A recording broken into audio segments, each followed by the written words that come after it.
Okay, so this is owl clam. This is its reproductive organs. It's the yellow spongy ones, and yeah.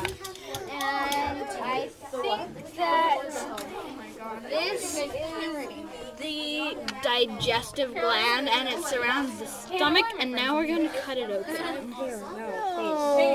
No, don't cut it open. To reveal the stomach. Can you hold it? Wait, let's see. I feel like barfing. Okay, the stomach's there. Gross.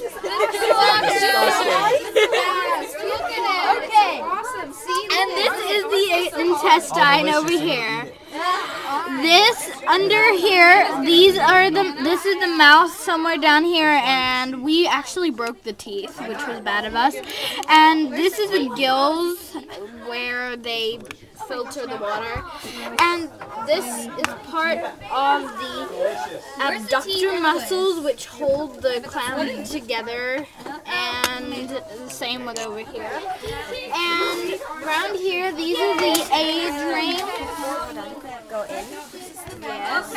These, well, they used to be here where they the mantle. You can. No, these are the These are the intestines here. This little thing. Yeah, that.